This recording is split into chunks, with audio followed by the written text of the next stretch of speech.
Well, hello. It's Springbok rugby time and time for the Boks to bounce back. We haven't said that for a while. So I'm quietly confident. So I thought, well, let me dust off the laptop and get the streaming going again. And for those that are in a position where you cannot watch the game, I hope I can add some value. Let's quickly go through this team. Well, before we get to that,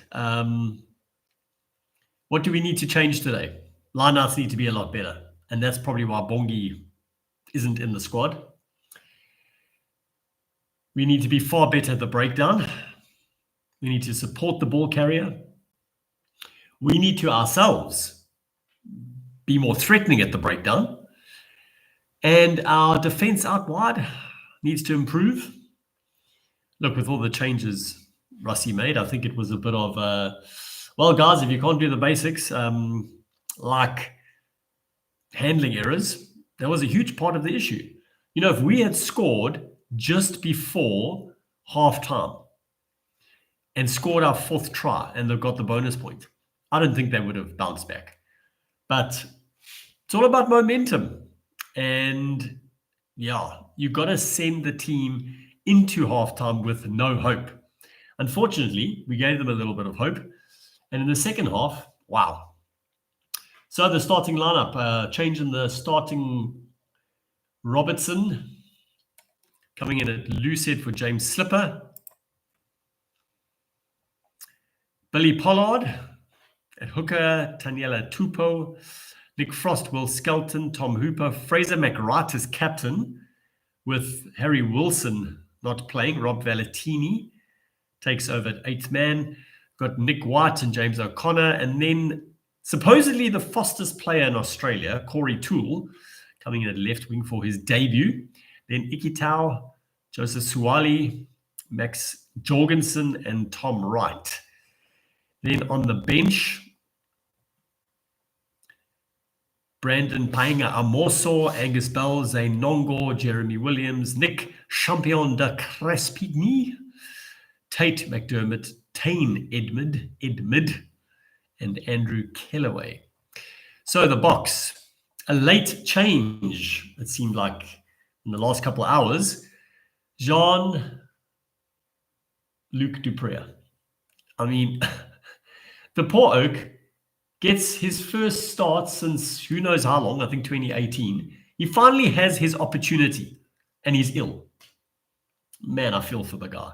Replaced by Kwagga Smith, who comes in at 8th man.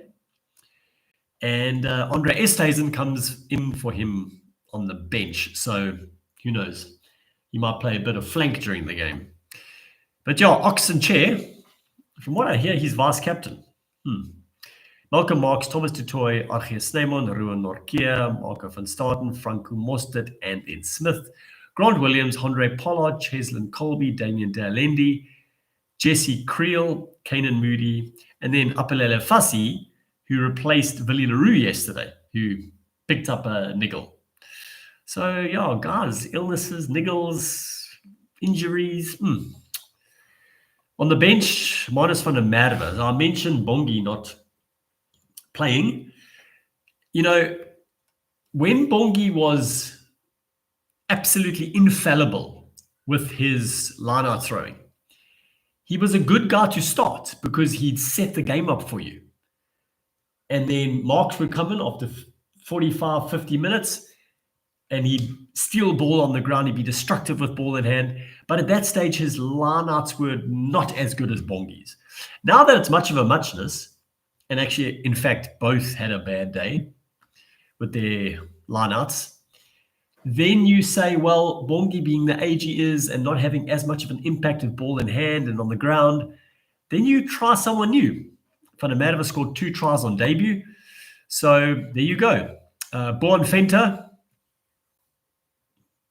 Vulkulo, Jeben Etzebeth, Loet de Jager, as I mentioned, Esthuizen, Kobus Reinach, and Sasha Feinberg and Gomez Zulu. I mean, there are 5 locks. You know what your game plan's more or less going to be when you're selecting 5 locks in a 23. So, yeah. I mean, I don't want to say it's do or die. In terms of the Rugby Championship, it probably would be. To lose 2 of your 3 home games would probably put a nail in the coffin in terms of defending our title. But yeah, I don't actually even want to think about that, because last week we started like a house on fire. We played some of the best rugby we've played we played good rugby for the last who knows how many years, but the way we played was so impressive. I mean, I was so excited after those first 3 tries, and I couldn't wait to watch all the rugby shows. Of course, I stayed away from all of them during the week. Didn't really want anyone to be telling us how it should have been, or other people gloating.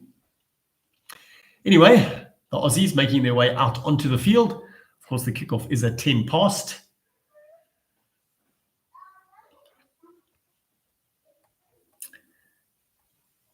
So Jesse Creel captains again. I can't say I would have seen that coming when he captained the side a few weeks ago.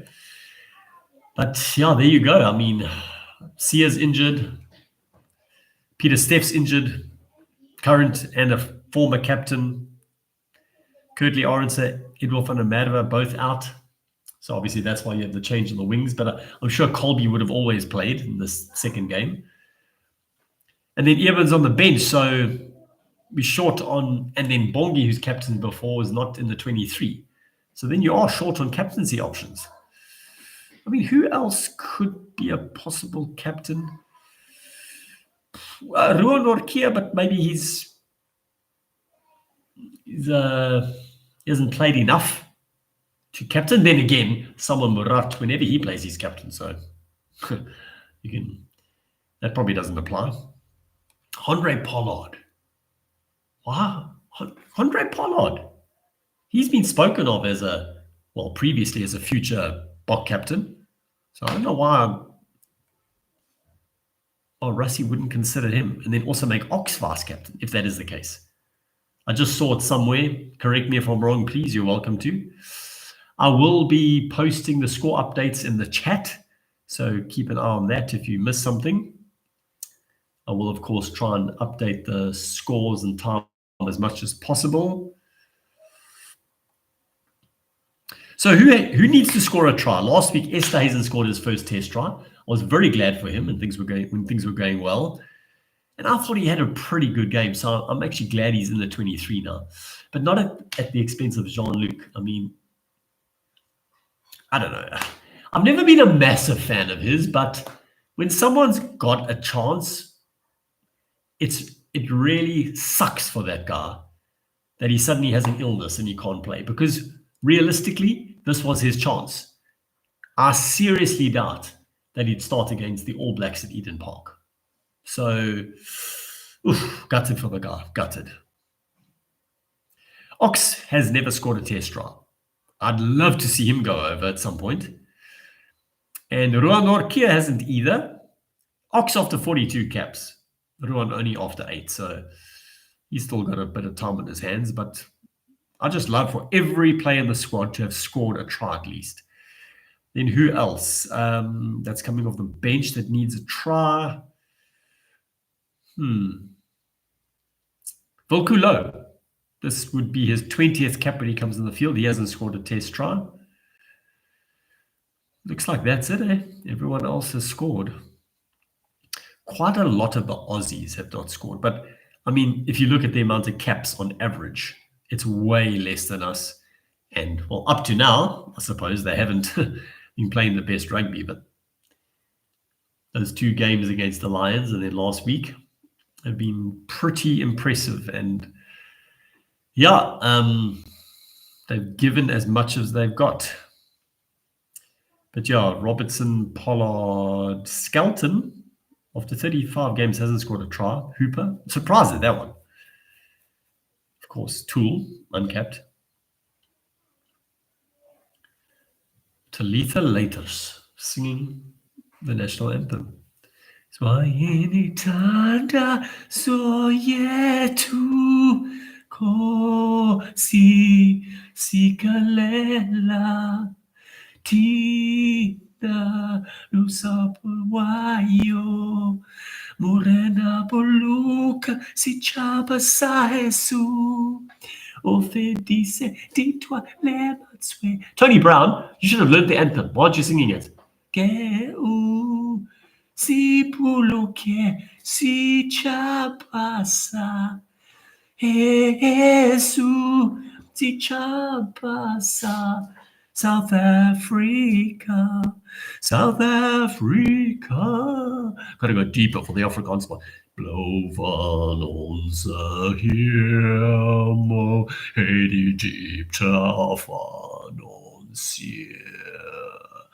Oor ons ewige gebergtes, waar die kranse antwoord gee. Sounds the call to come together, and united we shall stand. Let us live and strive for freedom in South Africa, our land. And the fireworks go off. Packed crowd, I must say. It just shows that Cape Town, they come out and support. There were, I don't know how many people were at Ellis Park. By the way, has Emirates dropped their sponsorship? Because I just heard Ellis Park, everyone, no one said Emirates. So you can let me know on that one. But yeah, Cape Town, packed to the rafters. Good one. Okay.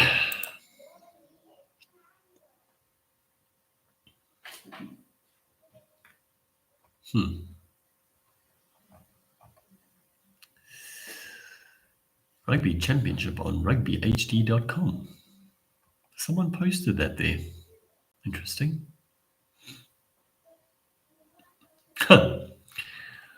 Well, you know what? When you've got an American football in the little description, does a rugby ball not exist? Anyway, you can't see what I'm looking at, but I think someone has put links to probably hijacked rugby streams. And here we go. Kickoff from Pollard. Frost takes it inside his own 22. The caterpillar is created. Nick White kicks it over the top. Apelele Fassi. Beautiful take out the air. Nice one, Fassi. Ruan Norkia takes it forward. Good clean ball, but it squirts back through Williams's legs. Malcolm Marks cleans up. Lost a bit of ground there. Don't know why that ball shot out like that. Williams looking for Pollard. Pollard to the sky. Cheslin Colby is after it. Wright takes it pretty easily. Colby misses the tackle. Just outside the 22 of the Wallabies, and there's a penalty to the Springboks.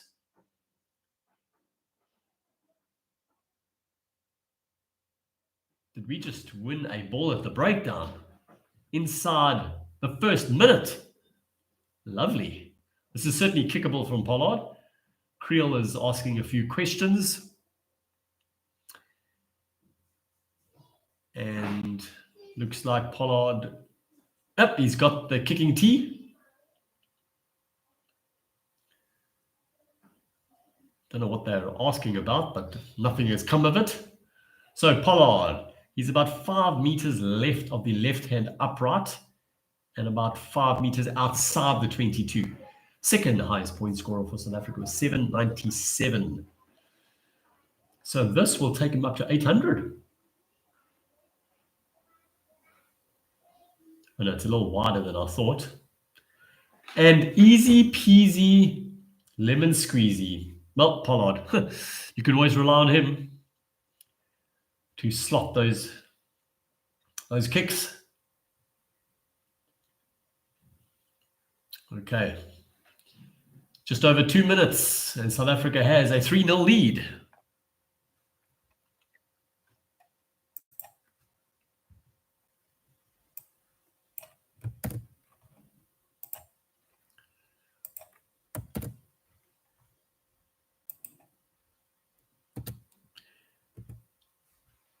And the Springboks get a scrum.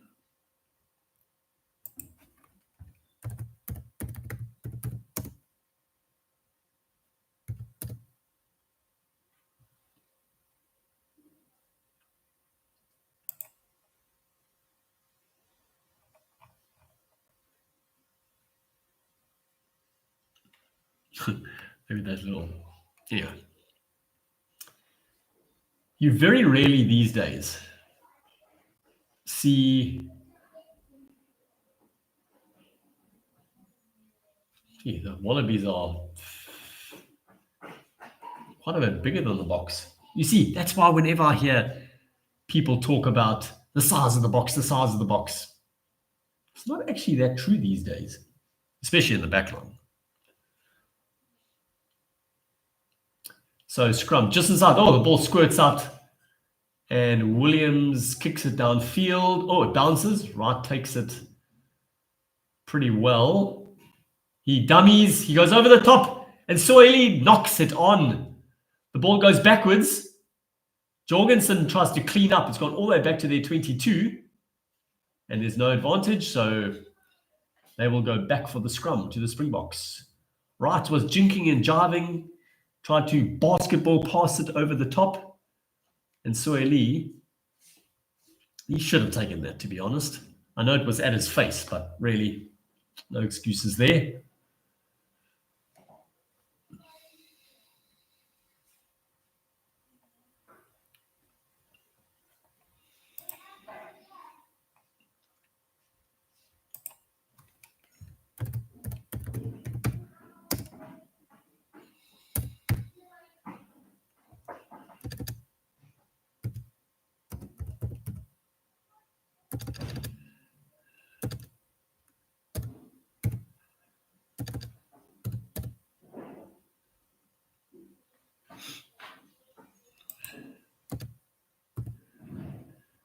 Okay, there's a bit of a stoppage for an injury.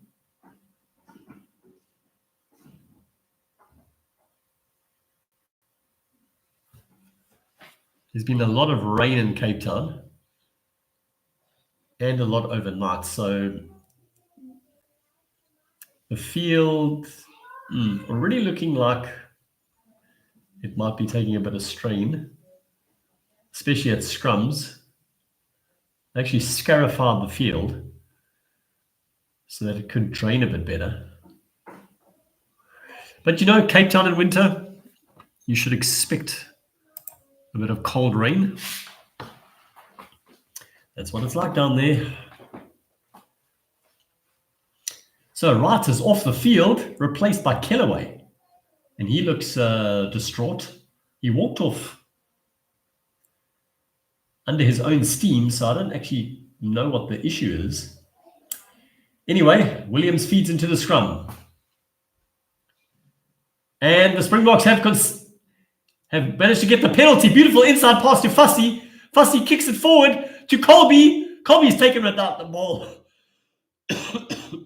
Oh, getting excited there.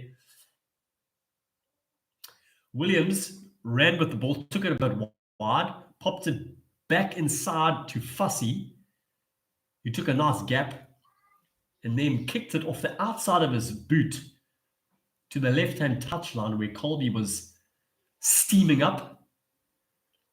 And then I think he got a boot to it, but then he was taken without the ball. So they've just gone back for the penalty. But surely the penalty could be where he was taken without the ball. Or am I imagining things? Anyway, Pollard is going for poles.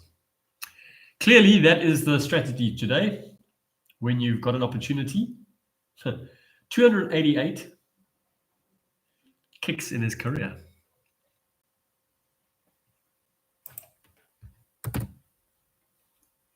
Pollard right over the center of the crossbar. 6-0 to the Springboks. We're in the 6th minute.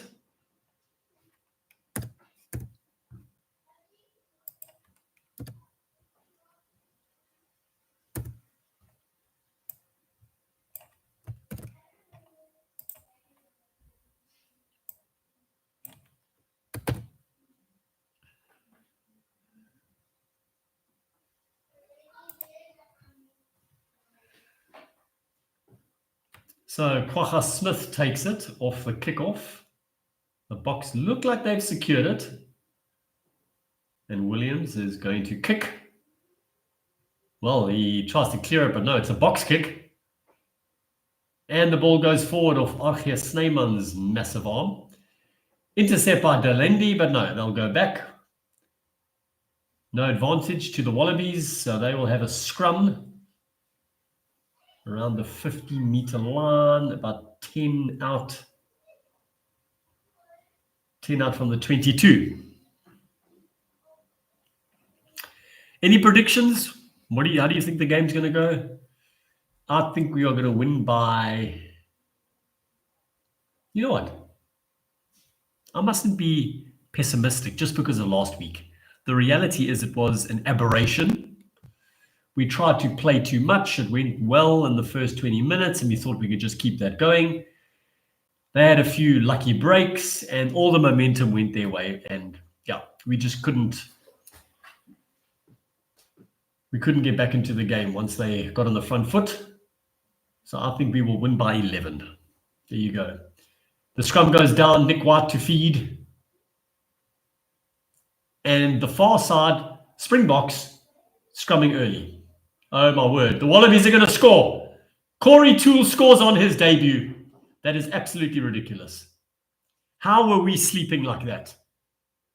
Nick White took the quick tap. Of course, it was a short arm, so it wasn't a penalty. They couldn't kick it out. White kicked it through. We were obviously sleeping in the back there. White dabs it through. Toole takes it, and he will have the easiest debut try you could ever wish for. Nice, bounces up nicely for him. Scores in the left-hand corner. Wow. But clever from Nick White, the veteran, the guy who actually retired a few weeks ago and then decided to come back out of retirement. James O'Connor kicks it right through the uprights from a tight angle. And the Wallabies are leading 7-6 in the 9th minute. Oh, yeah. No. Credit to them. Thinking on their feet.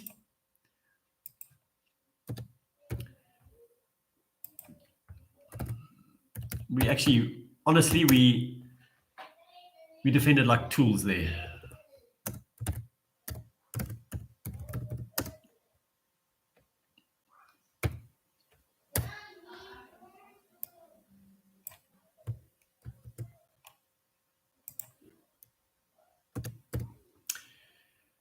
So the box kick off, and the Wallabies clear through O'Connor. Let's just update that score. 6-7, Toole, O'Connor, 8th minute. Boom. Okay, Marks with the line out. We're into the 10th minute. And he over the top to Williams. Williams to Alendi. Short pass to Marco van Staden. I like it when we mix it up a little. Cool. Williams goes back to Pollard. Pollard. Ooh. Creel has to reach behind him, but he still takes it. But he wasn't going forward. So the Wallabies managed to tackle him back 4 or 5 meters. Norkia takes it forward just over the halfway line. The ball emerges. Looks like Williams is shaping for another box kick. And he does. Colby is off. Can he take it? No. I don't know if he touched it, but it goes back. Nick White is tackled 5 meters short of his line. And somehow the Springboks have stolen it. Williams to Thomas du Toit. He's inches short. Williams, long pass to Archie Snyman. He stopped just short. He says roll, and then he doesn't kind of roll. Williams to Pollard. Pollard with the cross kick. Who doesn't find? Kanan Moody takes it on the bounce and scores the try. Bit of a lucky bounce there, but we'll take it.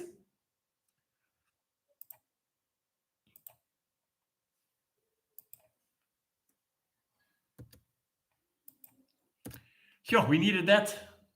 A good bounce back from conceding that try. But I really liked what we did to get up to that point. And then Williams feeds it back to Pollard, kicks it over the top. It bounced over the Wallabies' head. And Moody, well, almost as easy as Tools try.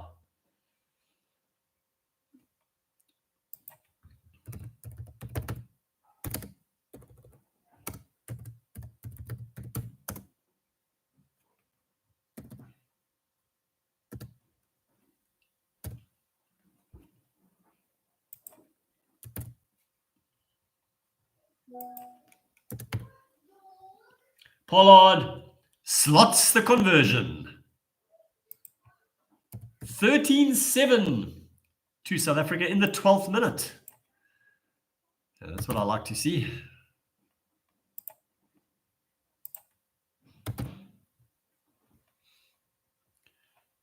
So McDermott's also on the field now.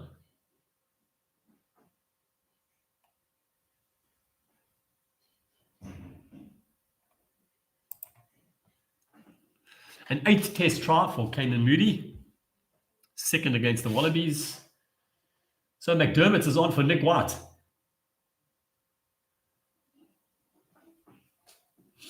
Franco Moster takes it nicely. Secured by the box.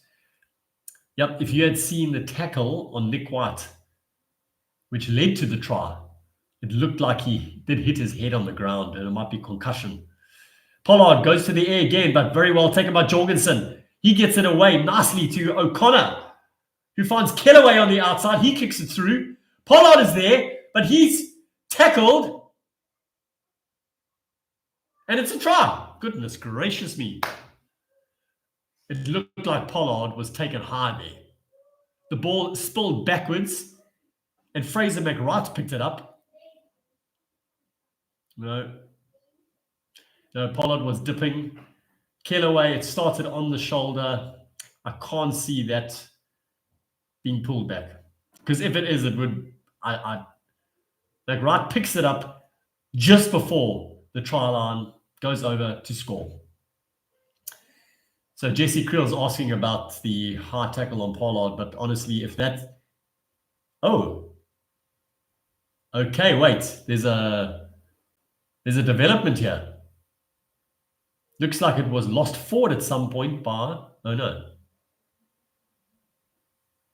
The TMO is inserting himself. Normally, I don't like that, but in this case, absolutely. Okay, so here you go. Oh, there you go. So in the tackle, Kellaway's hand came through and knocked the ball forward. So it wasn't the fact that it was a high tackle, because it wasn't. If that's called a high tackle, we might as well just play tiddlywinks. And then it came off Kellaway's hand, and that's why it shot back towards the try line like that. So an escape by the box. McWright did well, actually, to pick it up and score the try. But there you go. So no try, thankfully. So it will be a Springboks scrum. About 10 meters out from the line.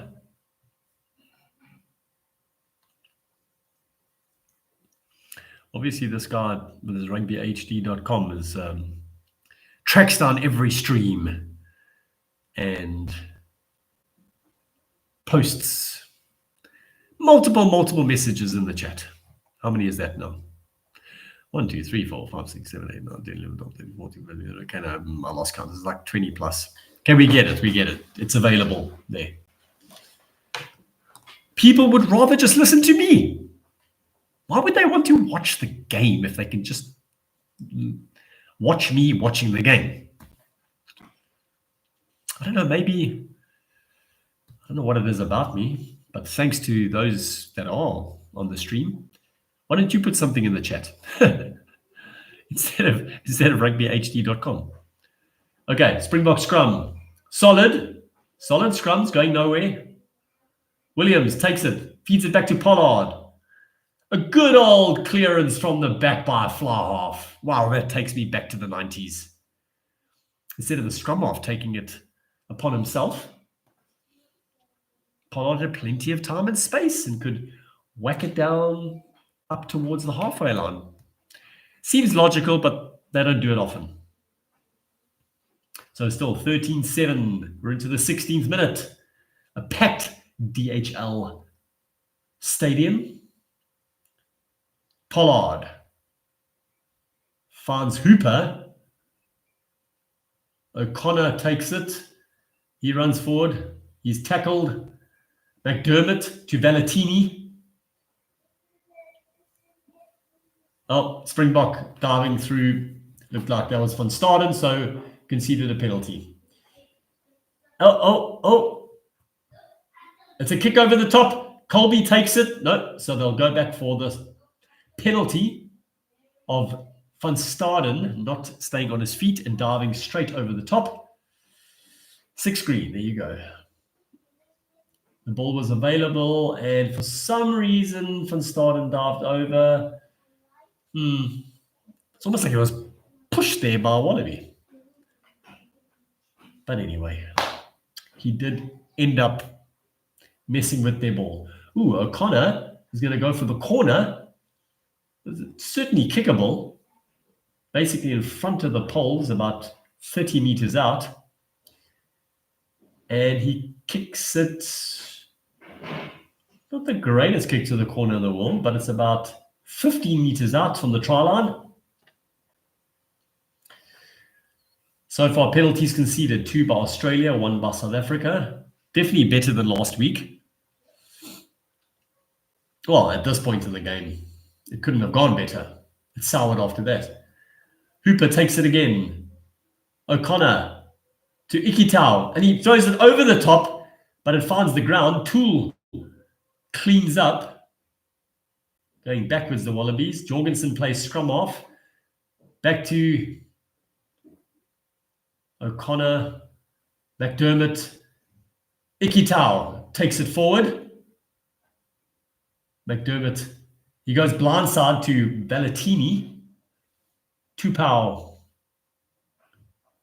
Skelton tries to make meters, but good defense by the box. McDermott to O'Connor. Down the back line. Jorgensen, but he's scragged by Kanan Moody. Still behind the advantage line. The Wallabies. The ball emerges for McDermott. And he knocks it on. Oh, but the ref says it's gone backwards. What? And he somehow holds off 4 or 5 tacklers and makes it past the 22. And the Springboks, Van Staden, yes, thank you. This is what he should be doing at every ruck. Stealing balls. He was over the ball, wasn't able to play it, and he won the penalty. Now you see, it's one of those situations where it looked like it went forward. The ref said play on. McDermott picked it up and held off a few wannabe tacklers. But Van Staden did very well.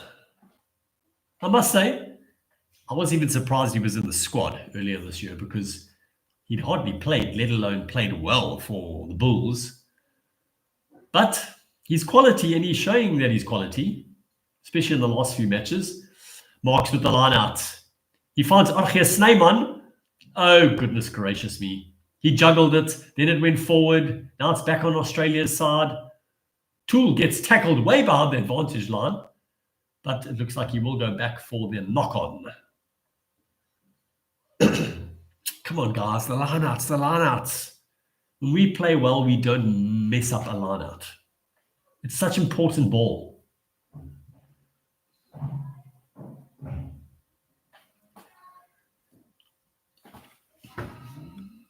Okay, I'm intrigued now. I've got to check out this rugbyhd.com because this guy just keeps posting.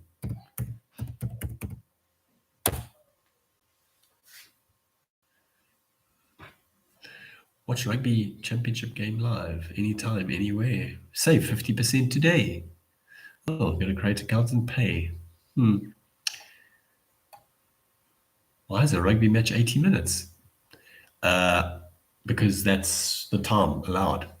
What do you want to know?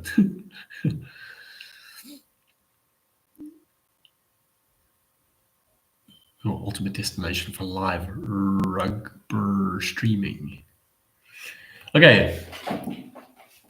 McDermott feeds. Quick ball out. Corey Toole comes up the left wing. Frost takes it up well. Aussies making good ground. It's a pop pass from McWright to Valentini. He's almost up to the 22. Quick ball from Hooper. McDermott goes blindside again to Valentini. And he's ushered towards the sideline. Skelton takes it forward. Ball pops out. Good defense from the Springboks. Wallabies going backwards. McDermott short side to Hooper. McDermott again. Little snipe on his own. Oof. Quagga is played by Skelton and he's conceded a penalty. He said it was a ruck. Ball, was it out? Malcolm plays it, but no advantage. Penalty to the Wallabies on the 22 and around the 15-meter line. It was a ruck, Quagga. Okay. Wow. Okay. He was beaten to the ruck. Then he tries for a second time. And that time, a ruck had formed. And Quagga admits his fault. So O'Connor going for the corner. We're into the 22nd minute. He does kick it into the corner. And they're on the 5-meter line.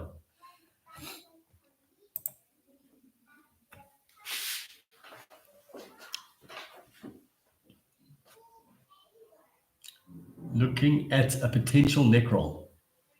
Ew, interesting. Are they looking? No, they're not. Looks like they're going on. Kickable goals taken. Not taken. Aussies 2, South Africa 0. Pollard feeds Hooper again. He's been the go-to man in the lineouts for the Wallabies. Okay, it's getting going. McDermott takes it off the back. Ikitau up to the 5-meter line. The ball is taken and Thomas du Toit picks it up and goes forward. Quagga feeds Pollard. Pollard to Lendi. To Colby, who bangs it downfield. That was a great kick from Cheslin. Would have been better if it stayed in, but it's just over the halfway line. Malcolm Marx tried to steal the ball, and then he wasn't on it, as the referee said it, but it was still available. And Thomas du Toit said, hey, I'm going to pick it up. He made 3 or 4 meters. Then we just swung it out wide. And Colby, I would have thought he'd back himself. There was plenty of space, but he kicked it downfield. Almost 60 meters. So Wallabies, Pollard with another line-out feed. He finds Frost. It's quick off to McWright. Valentini running onto the ball hard. Quagga rips it off, but somehow it's back on the Wallaby side. Number 5 sacking the lifter. Okay, Ruan Nortje messing with the lifter there. Sacking the lifter. That's an unnecessary penalty. But I often think that in the lineouts, man, it's the slightest little touch and it's a penalty. Man, I mean, there's going to be contact, for goodness sake. So O'Connor with a very good kick downfield, just outside the 22. Okay, and... Okay, as if that made any difference. Lord Keir was on the ground. Where was he sacking the lifter? I don't know. That seemed a real pedantic call. Sorry. Well, so far, lineouts, it says 2 out of 2, but didn't we lose one? 4 out of 4 for the Wallabies. Anyway, Wallabies just outside the 22. Pollard, 5-man lineout. He finds Hooper again, and it's not straight. The Springboks contested, and in that case, it's got to be straight down the middle. Pollard threw it directly to Hooper. I just realized there's 2 Pollards on the field.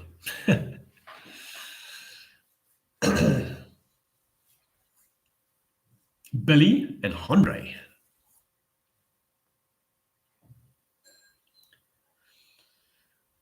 Okay, let's see some action now. Well, not that I'm saying we should run it from our own 22. We should kick it downfield, steal their ball, and then score a great try. Come on, guys. Take on the challenge.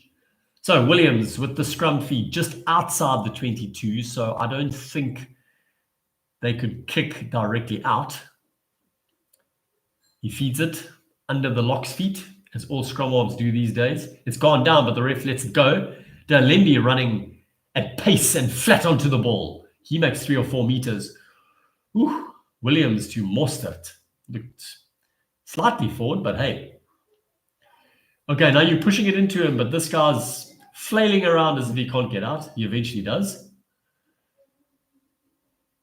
Williams with the box kick. Cheslin chases it again. He takes it. It goes backwards to Snyman. Snyman to Williams. Wow, okay. Wallaby was playing fly half for South Africa. Somehow and Fussy goes, he plays fly half. He goes way up into the sky. And it's a brilliant take by Moody. Man, he's good out the air. What? He says it went forward? Goodness gracious me. I mean, Pollard. Moody took that brilliantly. I just want to see where that went forward. He jumps up nice and high. He takes it. He goes down to the ground.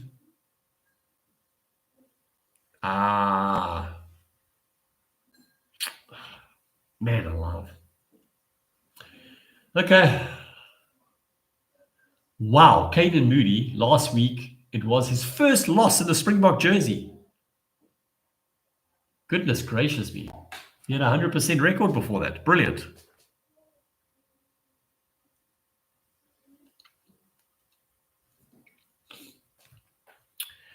Okay.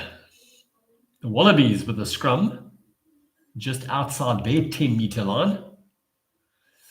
Neither side has dominated the scrums. McDermott to O'Connor. O'Connor, a bit of loopy running around the back there. 50-22 was on, but Toole kicked it out. A little bit of a grubber after he came off the left wing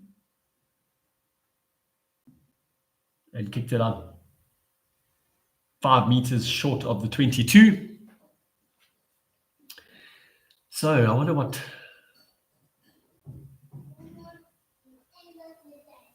Okay, Marks with... Looks like it's a short line out. And Ergia at the front takes it for Williams. Williams to a hard charging Van Staden. The ball emerges. It's taking a while. Williams to Toy adds on to the Caterpillar and he kicks it over the top. Yet another box kick. Can Colby take it this time? He does somehow, juggles it. He's got it. Ball emerges. Williams all the way back to Pollard. Pollard finds Dalembi. He kicks it over the top to Moody. And he can't get his foot onto it. And it goes out. Don't know about that one. Guys, it's a bit static. I mean, we mustn't abandon the way we played the other day in those first 20 minutes completely. But Pollard was very deep. He passed it to Dalembi, who was basically stationary. He almost had no choice but to kick it over the top to Moody. Great kick there. Actually came off Jorgensen's hands and then Colby secured it. So actually it should be a scrum to us there. I mean, it's a penalty. Oh, there you go. As Colby went forward, it was a shoulder, Hooper's shoulder into Cheslin's chin. And he is adjusting his chin a bit. So the Springboks with the penalty. So there's no yellow card there. I've seen way less given a yellow card. I personally don't think that should be a yellow card. If only they were consistent. But he hasn't gotten one, and I've seen ones like that definitely been given before. They go to the back. He finds Nortje, Williams to Delendi. In the middle of the field, Williams, Van Staden again, carrying nicely today. Quick ball, Williams to Snyman. He's tackled Williams to Van Staden again, changes direction. The ball's available. Pollard to a Delendi. He comes back inside, well tackled, not making too much ground. Williams, long pass to Thomas Dutoy, the tank trying to get into second gear, but no. Number 6, Marco van Staden coming in from the side. Beyond the tackle area and taking out a Wallaby, and it's a soft penalty, really soft. Man alive. Just as we were gaining some momentum. O'Connor kicks it to the Bok 10-meter line. Yeah, this definitely disappointment from the Springboks. To Toy. Okay. It wasn't even that Van Staden came in from the side. It was that he played the Wallaby from the other side of the ruck. Marco, really?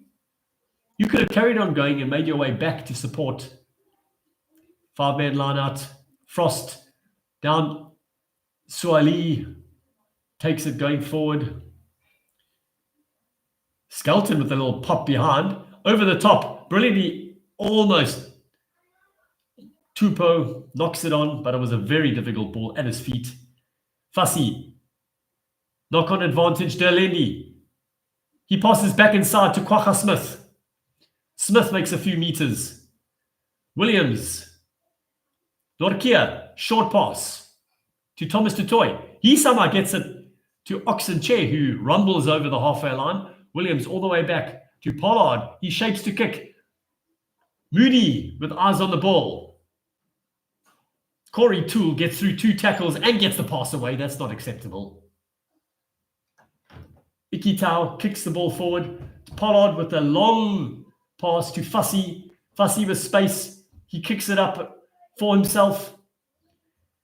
Yes, and he takes it. And it's to Ruan Nortje in support. Is there any support around him? There isn't much. And the Wallabies steal the ball because there wasn't support there. Man alive.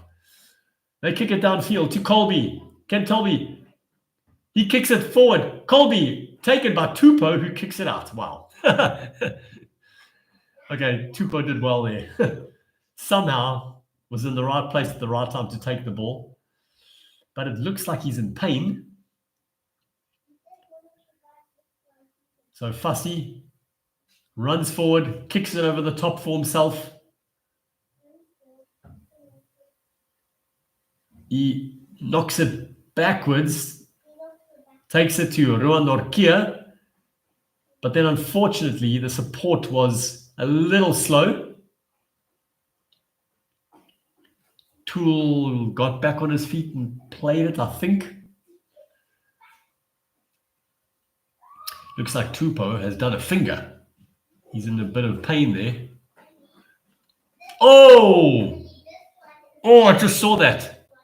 His hand, I think, hit Colby's knee and it went sideways. Oh. But typical rugby player. They've just straightened it and strapped it to the ring finger. And he's going to carry on playing. No contest, so Marks throws it straight to Snyman. Williams, short pass to Creel. He gets through a half gap. Ox running with pace onto the ball. 2 meters short of the line. You're out of the game. Stop. Okay, these Wallabies are lying all over it, referee. This is ridiculous. Williams to Marks. 2 meters short. Marks. Finds Kwagga Smith. Can he go over the line? Yes, he does. Right under the crossbar. Now that's how you do it. Good sustained pressure. But that little pass just on the other side of the 22 from De Lendi. I've always said that De Lendi or someone like Esterhazen, if they just show some silky skills, they will draw defenders. A little pop to Creel, who went through the half gap, made 5 or 6 meters. From there we went left. And then Kwagga Smith, he was held off initially, swiveled a little, held on, and boom, over the try line. Of course, it is an easy conversion for Pollard.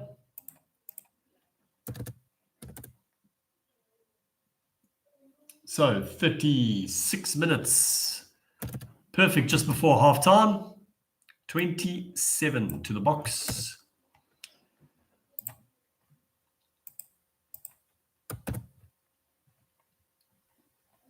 Of course it was Smith that scored the try. Conversion Pollard.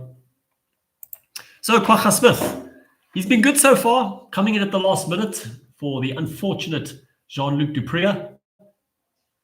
Got a feel for him. The former Kersney old boy, who recently got signed by Bordeaux Bagle, the European champions, so that's quite a challenge for him. Pollard takes it from the kickoff. He takes the tackle, and they're wrestling on the ground there. Erge and Valentini. Williams shaping for another box kick. Chesum Colby he backs off. He makes the tackle. McDermott. Skelton takes it up. Doesn't get very far. McDermott looks like he's going to go for the box kick. He does. Pollard lining up for the catch, and he does it well. He pops it back to Colby. Steps out of a few tackles. Eventually kicks it downfield. Will it be? Oh, that's a good kick, but Kellaway cleans up.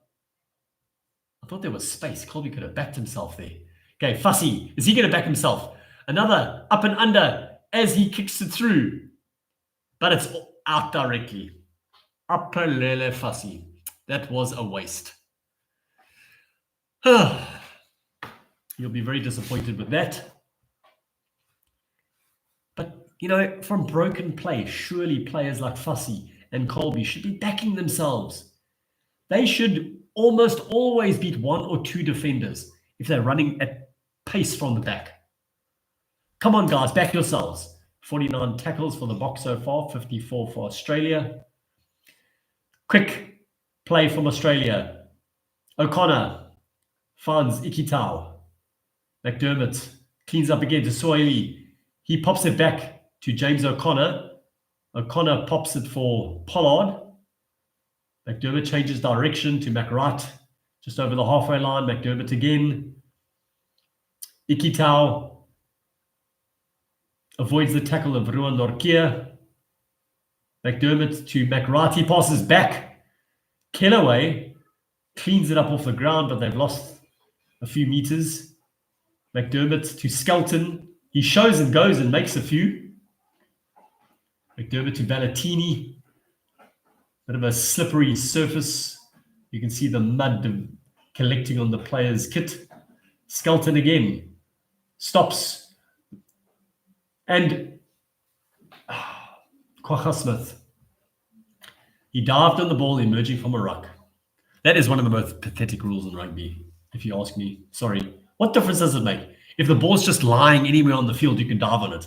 But if it's coming out to ruck and there's no one to take it, why can't you? So Skelton goes forward. He tries to pop the ball backwards. It comes loose. And look, Kwagga Smith might have been offside there. That he probably wasn't behind the last man's foot. But I don't know, the whole ball emerging from the ruck thing. I don't know how that is an issue, because if the ball's available and no one's playing it and it's out the ruck, then the ball's out. Then play it. Whether you pick it up or dive on it, that's something they need to change. Anyway, O'Connor has decided to go for poles. He is about 10 meters right of the upright and 7 meters from the halfway line. Looks like a solid strike. Has he got it? Yes, he does. So 20-10 and the halftime whistle goes.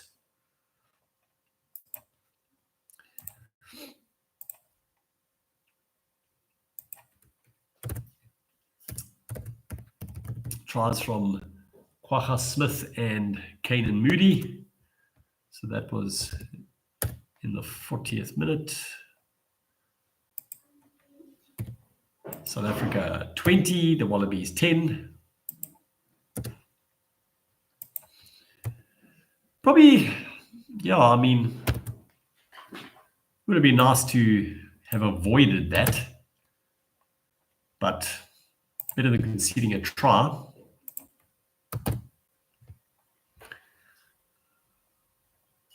So 2010 at halftime at DHL Stadium in this second Rugby Championship match. We all know what happened last week. The less said, the better. Of course, the New Zealanders had a good win over Argentina in South America. If they win again tonight, they'll be in pole position, obviously, and then we play them in our next match. So, come on, Argentina. We know you can do it. You're at home. Hopefully, the All Blacks are a bit overconfident, but they have to. The Argentines have got to take them on up front. They can't let the All Blacks boss them in the tight exchanges, because, yeah, we know what their backline can do.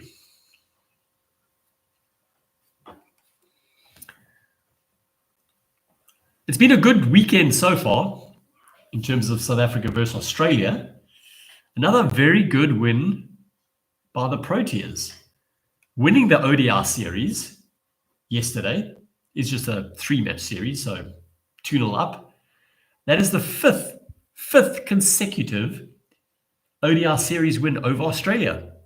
Look, in the meantime, they've won a World Cup, beat us in the semi-final. Just something that they tend to do on a regular basis, win those important matches. But of course, we won the Test Championship final. So let's hope that the worm is slowly turning on that front as far as us winning more knockout matches in World Cups. But impressive, I must say. I'm really liking what Matthew Breedska's doing. 4 matches, 4 scores over 50, including 100.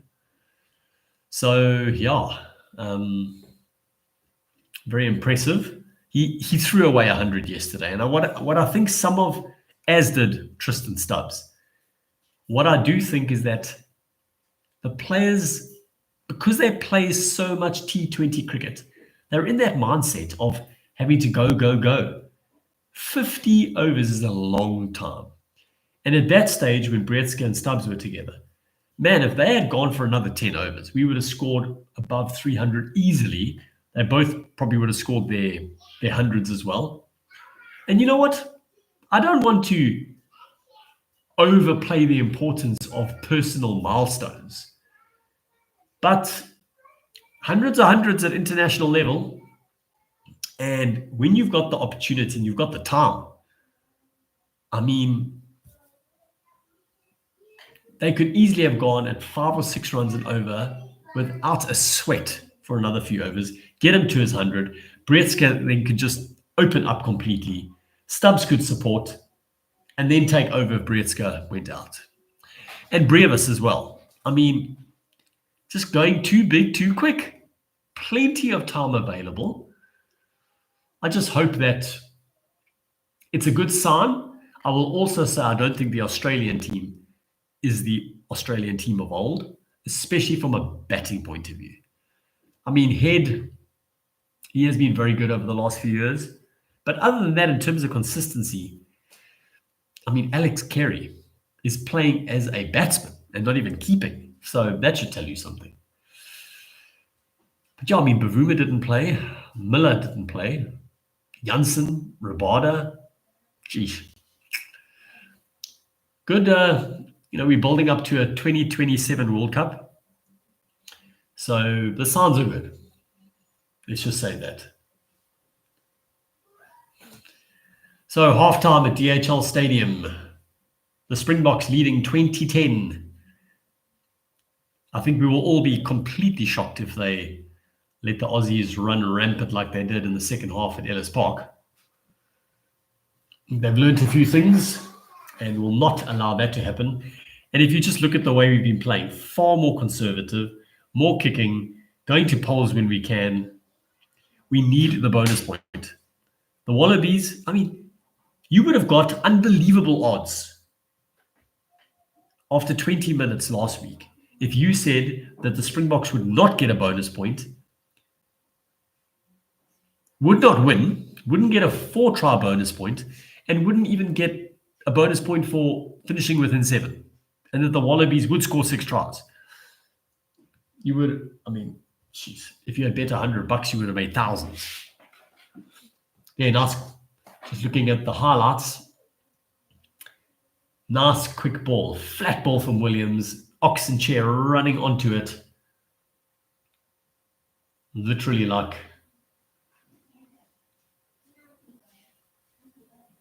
an ox who's about to be fed. Then to Malcolm Marks, another flat ball. Kwacha makes his way over the try line. Maybe Kwacha's got something to prove here. And as much as he probably enjoys just being involved in the 23 on a weekly basis, I don't care who you are, but you probably want to start more games than not. I get that it's a squad system. They can't play every game, especially if you want to get some of these older players to the World Cup, of which he probably is one of them. But then Kwacha's tackle, that's what got Nick White off the field. So those type of things he does, he gets to play places where not a lot of other loose forwards get.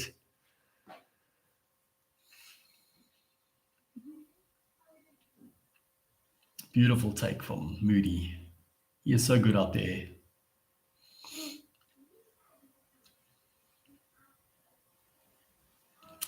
But yeah, as I was saying, Kwacha Smith, I think, if he has a good game here, and of course Jasper Wiese is still out for the game at Eden Park. So do you start Kwacha after a good game here? But it's impossible to predict what Russie's going to do, so let's not even try.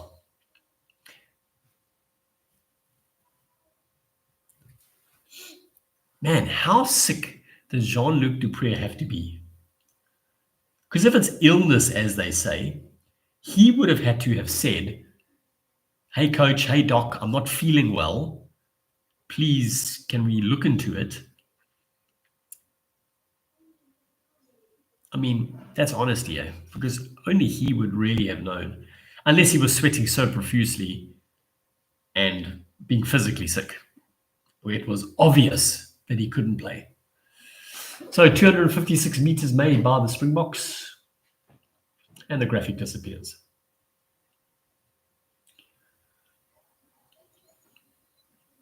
So in the second half, I don't want to see us throwing the ball around willy-nilly, but when Cheslin or Kanan or Apelele get the ball with space, run the ball up. If not that, a little chip over the top. I always like that, because you look for the space and you kick it into that space. And if the ball bounces, it's anyone's game. But look, we have been good. following up on kicks so far. So I will say that. But yeah, let's just vary things slightly.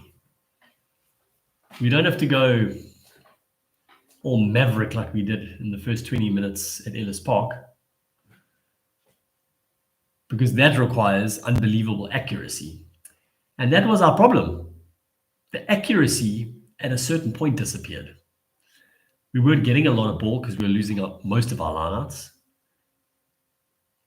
We were not supporting the ball carrier. So they could get over the ball, steal balls, force penalties.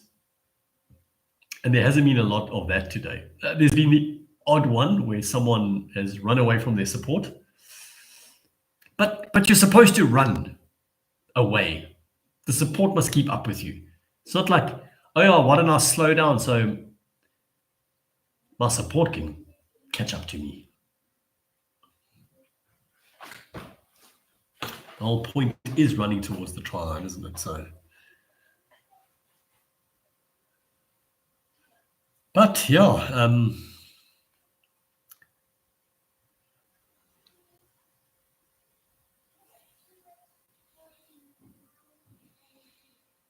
someone's asking if you can record the game for us.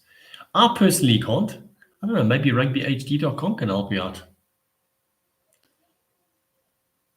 Ooh, that steak looks good.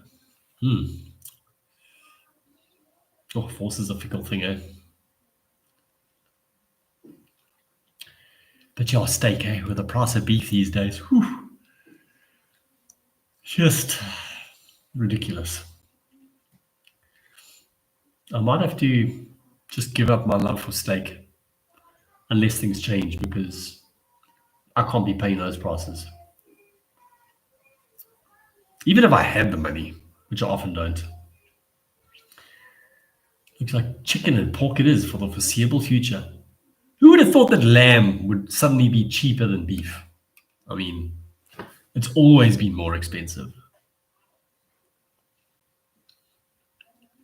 Hilarious how you have a Checkers and Pick and Pay adverts back to back.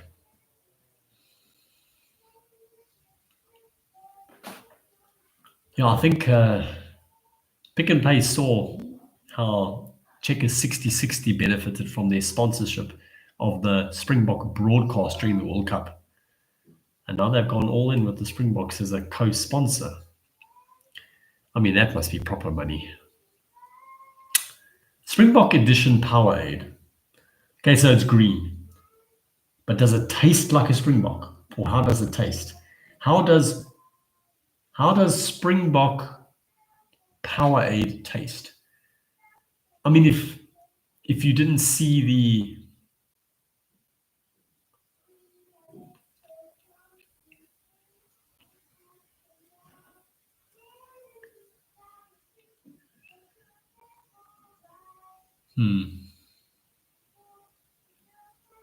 What was I talking about? Help me out here.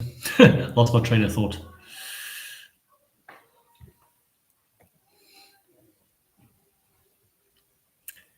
Please engage, ask questions. I'm an open book. I really am. I'll tell you anything you need to know about rugby, if I know it. I'll try my best. The Rugby Championship. I would really, really love to see us go to at least 5 teams and Fiji join us. Hop, hop, Springbok. Kangaroos springen is op.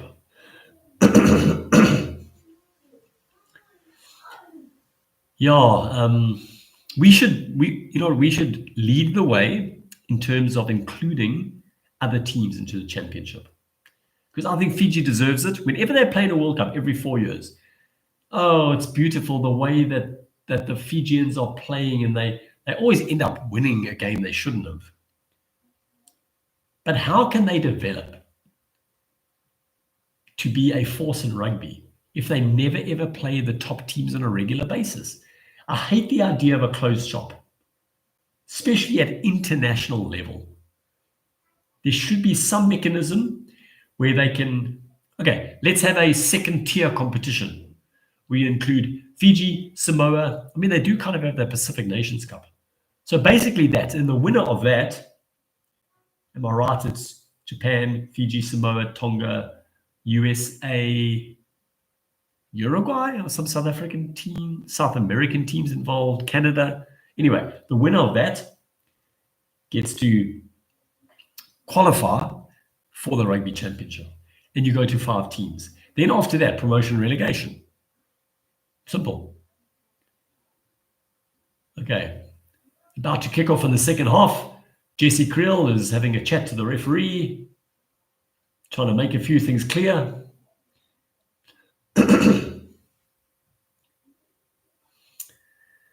And we're about to kick off. Tane Edmund is on the field. And he kicks it. He kicks it out. It goes directly out. So the Springboks will have a scrum on the center spot. Kwacha faked that he was going to play it. Well judged. He left it comfortably out. Okay, let's dominate the scrum now. We haven't really showed domination in the scrum. Come on, Tank. I want to see you just pulverize this oak now. What's it, Robertson? Yeah, come on. O'Connor's still in the field. Looks like Joseph Suali is off. So I presume O'Connor has possibly moved to inside centre or outside. We'll see how that goes. A head injury assessment for Suali. Okay, the scrum goes down, but Williams goes left. Fussy puts the ball on the boot, and the ball goes out. About halfway between the try line and the 22. Well, definitely not overplaying their hand in this game. Generally taking the conservative approach.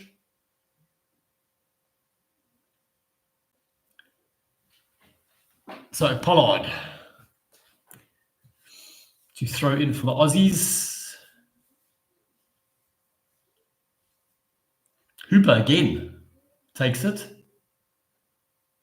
They're trying to maul it, but it's not really going anywhere. In fact, they're going backwards. So McDermott wrestles for the ball, but Oxenchair came through the middle. He has his hands on the ball now, and it comes out the Springbok side. Well done, Ox. That was brilliant. The ball comes out for Williams. Pollard to Delendi. He's going to run it up. And that is just atrocious.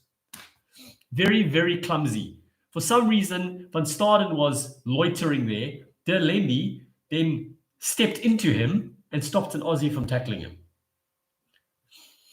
After that brilliant work from Ox in coming straight through the maul, stealing it, wrestling McDermott. I mean, there was only one winner in that contest. Came through the middle, put his hand on the ball. McDermott had no hope from that point onwards. But also, I just didn't like what we were trying there. It's almost like we are directionless. Pollard gets the ball deep, gives it to Delendi. He's got plenty of guys on his outside, tries to go himself, and runs into his player. Comes down quickly from the Aussies. Valentini runs it up to the halfway line. Good run by the 8th man. McDermott shaping for the box kick. Way up into the sky. Jorgensen after it. Cheslin Colby, it comes off him and goes forward. Advantage to the Wallabies. They play the ball. Robertson back to Valentini. O'Connor takes it up. McDermott. He dummies. He tries to go himself. But he is scragged by Ox. It does somehow come back for the Wallabies.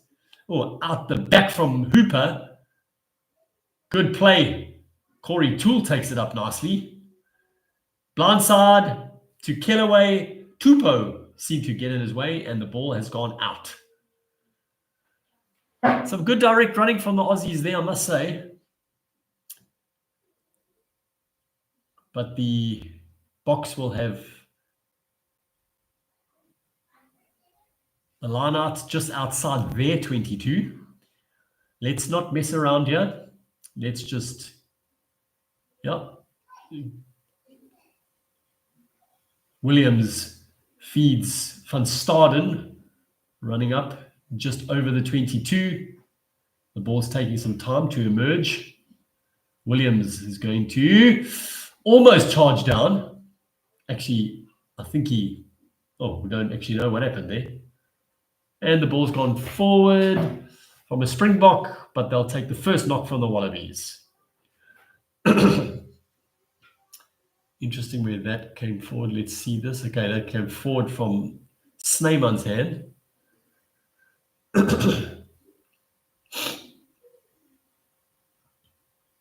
So, Eben. Oh, here we go. Bomb squad time. Snyman and Nortje off. I thought they both had a good game, and now you want to replace them. Give them a bit more time, man. Anyway, De Jaag and Etzebeth. Oh, decent replacements, I suppose. So it is actually forward off a Springbok. And now it's Australia's ball. Jesus. With the ref...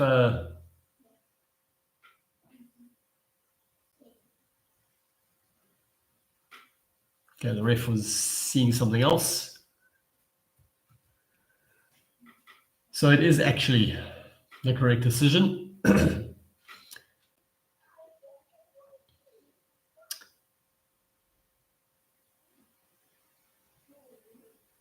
Let's see if this affects the scrum positively at all. These are definitely bigger men, or at least weight-wise, I think, than Snyman and Nortje as a combination. Okay, it's solid, but not really going forward. Edmund to O'Connor.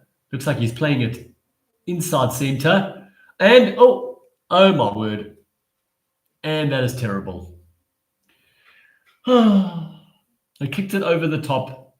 The ball, do not let the ball bounce. Do not let the ball bounce. Moody couldn't gather it.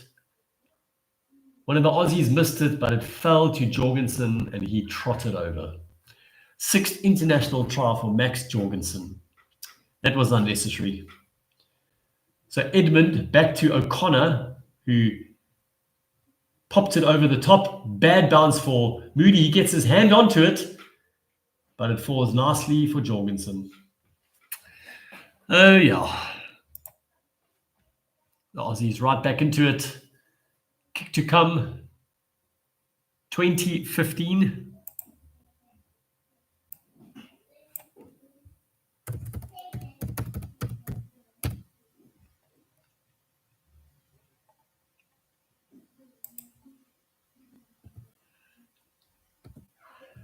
Easy conversion for O'Connor. 2017.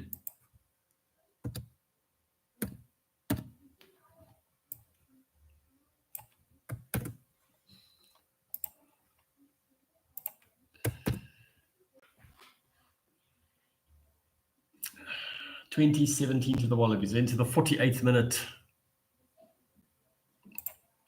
Galatini claims the restart. Still inside their 22. McDermott with the box kick. Oh. Toole plays it with his feet. The Springboks get it, but he somehow rips it off the man. That was unacceptable. But O'Connor finds Cheslin. Can he? No, he kicks it again. Come on, back yourself, please. He does make the tackle on O'Connor, who passes it backwards, and it's a complete mess. It's all over the place. I think it eventually goes out off a Wallaby leg. So it will be a Springbok lineout just outside the 22. Phew.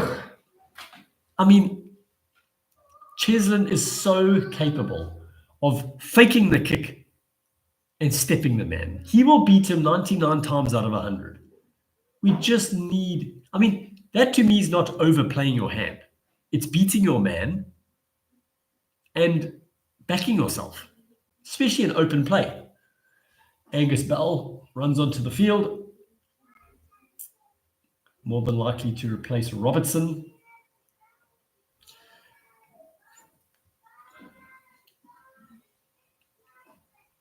42nd cap for Angus Bell. So O'Connor is down with a knee issue. His knee got trapped under Colby as he made the tackle. Well, he is it back on his feet.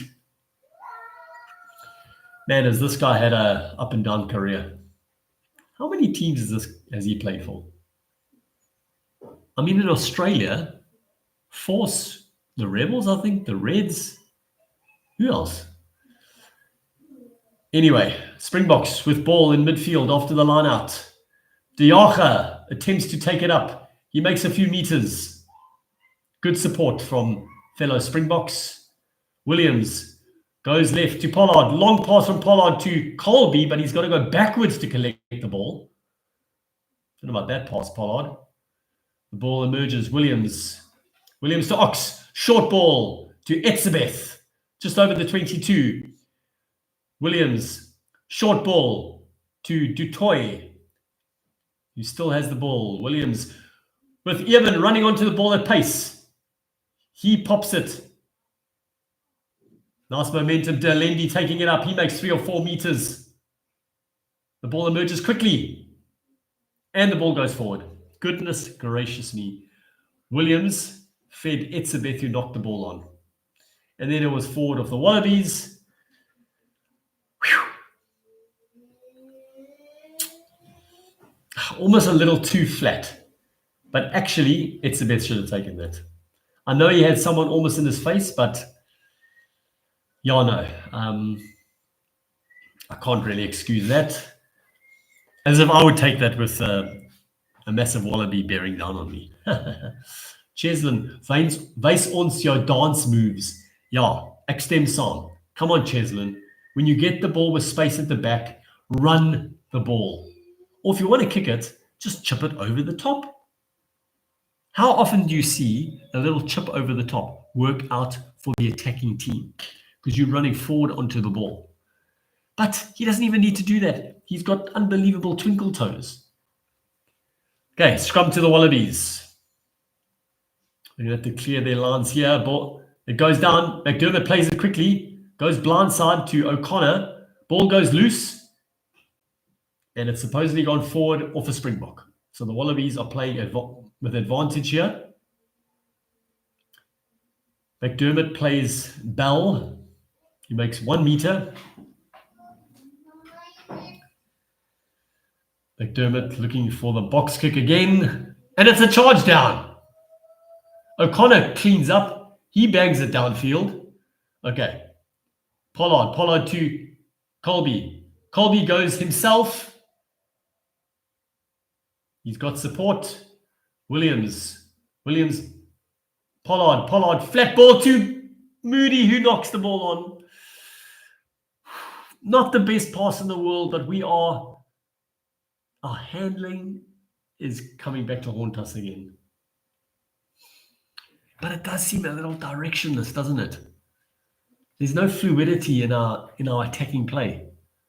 Look at no excuse. Moody should have taken that 10 times out of 10.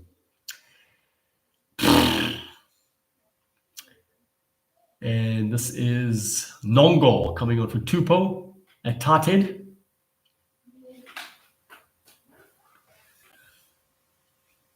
Made his debut against the Boks in 2023 at Loftus.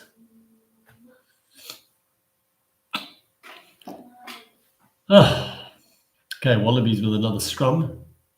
No one has really dominated the scrums. It's gone down a couple of times. Come on, where is our dominant scrum? What is missing from this 8? Or the Wallabies just a lot better these days? Well, they're scrummaging well. I suppose Skelton helps. McDermott to Edmund. Back to O'Connor. Then Kellaway kicks it downfield. Fussy cleans up. And he goes into the night sky. Moody came nowhere near him. Etzebeth, he cleans up. Hands off a couple of Wallabies. Williams. Back to Pollard. Another cross kick. Colby has his eyes on it. It goes backwards of a Wallaby to O'Connor. He's doing some dancing to McDermott. McDermott to Toole. Toole to Ikitau, who tries to kick it. It was a charge down, and it somehow landed in a Springbok hand. Williams, Pollard to Delendi. Fussy running onto the ball nicely. He makes good ground. Ran out of space to pass. Goes down to ground. Williams back in field to Ox. Che. Williams to Etzebeth. Coming on with some vigor. Pollard with a little kick over the top. And it's a wasted kick. And it's a mark from Toole. I don't know what Pollard was trying there. He kicked it too deep. A Springbok was never going to get to it. Might it be time for SFM? I'm thinking it might be. Toole kicks it downfield, and SFM is on the field. On cue. And he will be replacing Fussy at fullback. Interesting. I'm not averse to that. Oh no, he's replacing Moody. And Fussy is going to the wing. Interesting.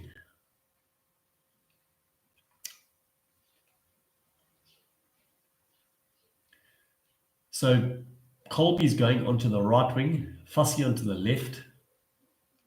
Okay, Lana take, got them all, already an advantage to the Springboks. And Lenny knocks it on.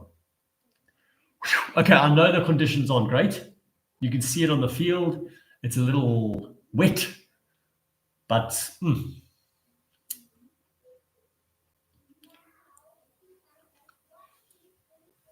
it looks like one of the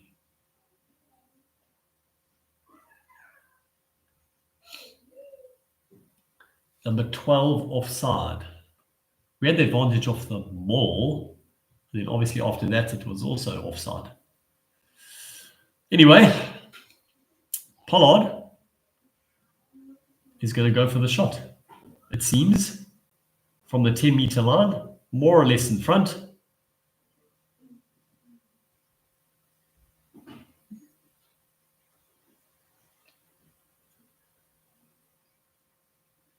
Now you see the pass was kind of behind Delendi, but still, he had no pressure on him. He should have taken that.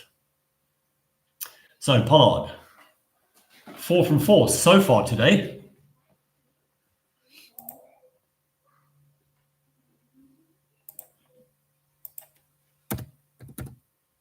And of course it's over. Andre Pollard in the 57th minute. It is 23-17 to the Springboks.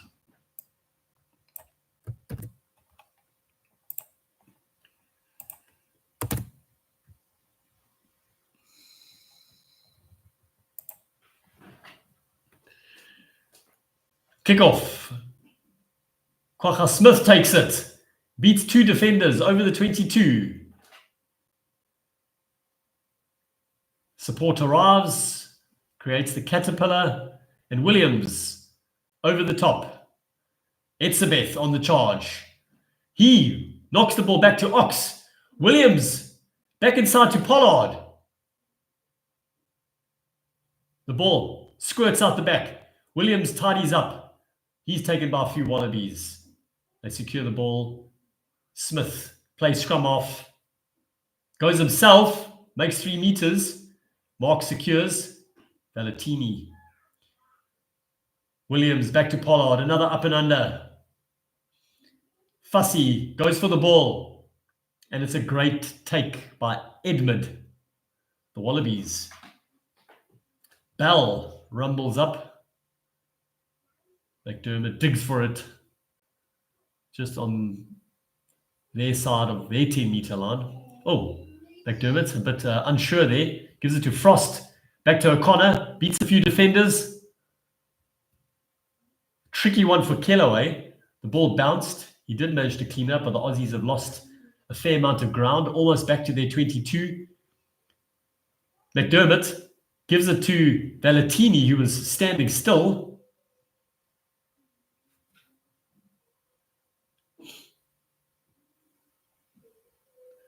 Ref says use it. Again, McDermott goes for the box kick. Taken by SFM. He pops it back inside. And Van Staden, well, almost had no hope of taking that one, so he knocks it out. So it looks like it will be a Wallaby line out.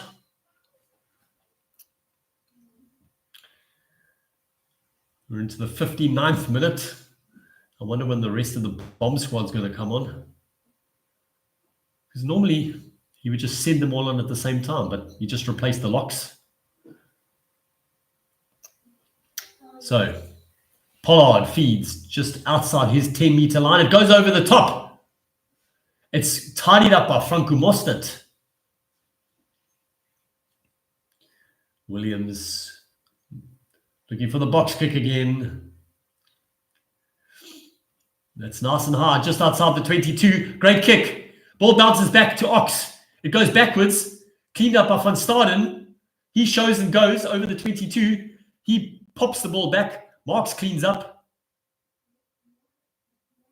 Comes out for Williams. Williams plays to Pollard. Sasha Feinberg and Gomez Zulu takes it up over the 22. And no advantage from the knock-on. What is going on here?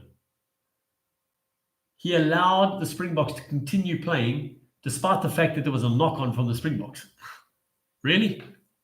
Oh, what, you thought it was backwards, then the assistant ref helped you out? Sheesh.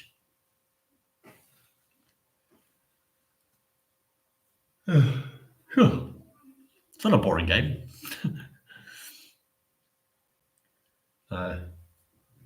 How did you not see that forward pass, that knock from Ox? Come on now, that was obvious. It was right in front of you. Just wasted a few minutes of our lives. Because if you think about it, advantage played. So Ox is first test, the Springbok vice captain. Advantage that doesn't lead to anything is wasted time because you don't get it back. But yeah, I suppose you want to play advantage. I just think sometimes, man, unless you think something's going to happen, just blow the whistle and stop it. Okay, Reinach on for Williams. Williams again, a good overall display. He's so quick from the base. He keeps the defenders guessing. Looks like he's hobbling slightly. Shouldn't be an issue.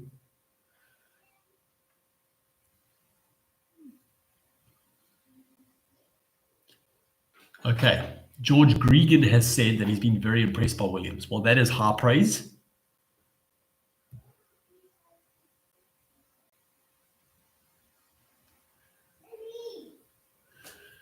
McDermott with the feed on the Wallabies 22. None in the front row replaced yet, and the scrum goes to ground before the ball was in. Okay, so the ref says we've got new players on and the scrums are very good up to now. Well, then it's the Wallabies' fault because the front row of the box is still the same. What is the situation with Faf? He was so good when he came on at the end of that one test. And then he went off and Williams came back on. Still don't quite know what happened there. If you do know, please let me know, because he had his best 15, 20 minutes for years. McDermott feeds. Solid scrum from both sides. Edmund misses the man to Kellaway. Runs nicely onto the ball. Edmund plays scrummy.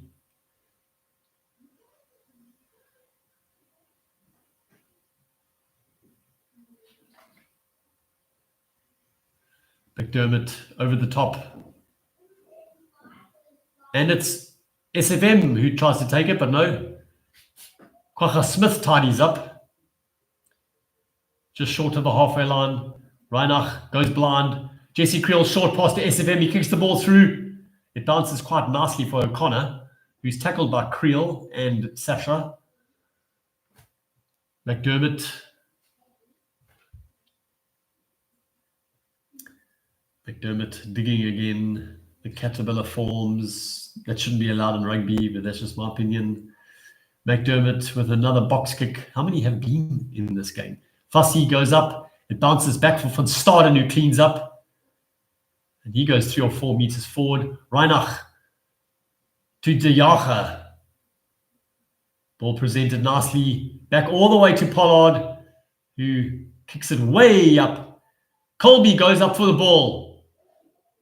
I think it came off him, but the Wallabies are in possession. Toole is in space. He kicks it over the top. Pollard tries to play it. The Wallabies still have it. Then Kellaway played it. And it's gone to Reinach. Feinberg and Gomezulu. I don't know how we did that, but we did it. So the ball went forward of a Wallaby. Whew. Your Tool in space. Cannot let him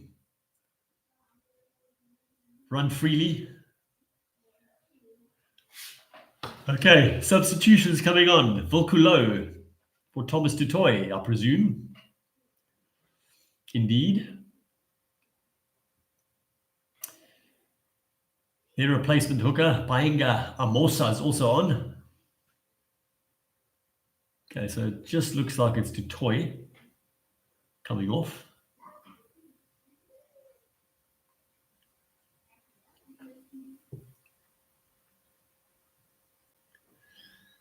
Yeah, a good outing from Thomas. 9 tackles. Oh, the medic is talking to Sasha. Hope he's fine. Seems like he is. The doctor's walking away. Sasha says, "I'm fine, doc. Let me play." Okay, Reinach to feed the scrum. This time with Volkulo on. Solid again from both sides. No one's really had the advantage. He plays it. And he kicks it himself. Way downfield. A good clearance. Just inside the box 10-meter line. We're into the 65th minute at DHL Stadium. The Boks leading by 6. More of a real test match, this, eh? I mean, last week on both fronts was just, yeah, you don't normally see that. Out like a house on fire from the one team. That looked skew. I mean, contest from Etzebeth, but the ref let it go. Paenga Moso. McDermott to Nongo. McDermott to Valentini. He shows and goes, makes a few meters, tries to pop it, but decides against it. McDermott to Hooper. Then McDermott. Oh, a great angled line from one of the Wallabies there. Valentini picks it up from the base. He makes a few meters. Heading up towards the 22, the Wallabies. Advantage, 19 offside. Lovely. Etzebeth offside at the ruck. But the Wallabies doing very well. McDermott to Bell. They're comfortably inside the 22 now. McDermott to O'Connor. O'Connor to Hooper. He's still playing advantage. When does that end? Edmund. No advantage. Ref goes back for the penalty. Do they kick for line here? Or they're not onside? Jeez, if you say so.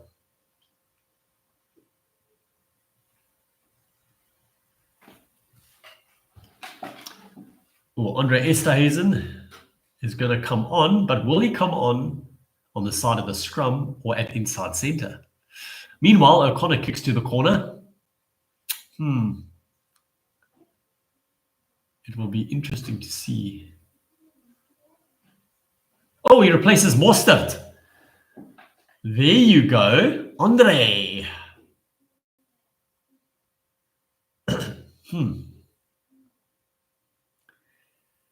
Sos was complaining about his ribs a little there. Don't know if that prompted the change. But anyway, Esterhazen goes into the lineout. That is so skew. That is so skew, ref.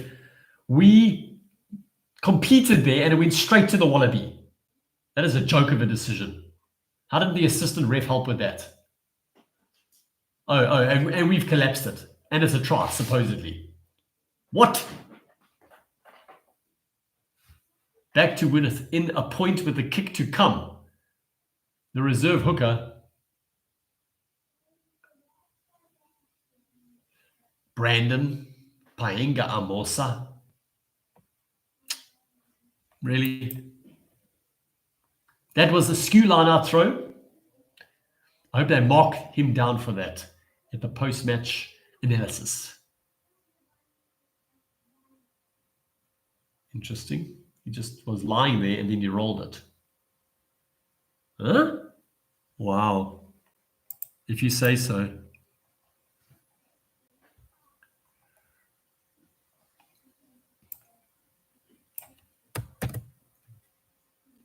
Sheesh. Can we have a look at that again, ref?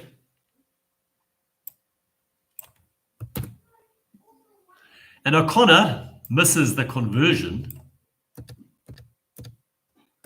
We're into the 69th minute. There's 1 point in it.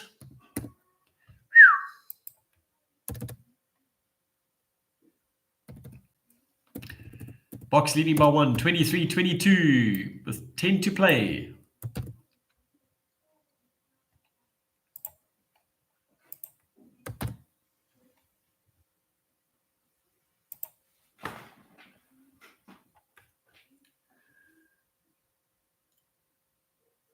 Oh, SFM does brilliantly. Back into Colby. Pollard's got space. He passes to Delendi. Straight out to Creel. Creel, short pass to Fussy, and the ball goes out. Guys, our accuracy. Why didn't Fussy come inside there? He should have come inside. But then even there, Wilkulo brilliantly to Pollard. Pollard runs it a fair way. Delaney just passes immediately. See, I don't know. Delaney has never had, I don't think he has vision like some inside centers should have. Inside centers should be distributors, in my opinion. And if they can go forward with ball in hand, great. But there, he should have drawn a man, and then a nice silky soft pass to a guy running into space. Brilliant work by SFM on the touchline. He stayed in field, popped it back for Colby. Okay, are they saying that he actually did step out? And he did. How did that assistant ref not see that? He's freaking sleeping right in front of him. Okay, so everything that just happened there was all for nothing, and now the Wallabies have the line-out. Frost down to O'Connor. Edmund. Toole has been very good, I won't lie. He takes the ball forward nicely there. Changes up. Frost. He pops it. Kellaway over the top to Hooper. Brave tackle from Cheslin there. Kellaway to Bell. He bounces Boan Venter, who's on, obviously for Ox. A bit to Frost. Nongo over the halfway line. McDermott, but undecided, waits for his. He goes over the top. Back for the Wallies. But Sasha to Reinach, who kicks it downfield. A lovely grub into the 22 of the Aussies. O'Connor cleans up. He passes. Oh, to Kellaway, who knocks the ball on.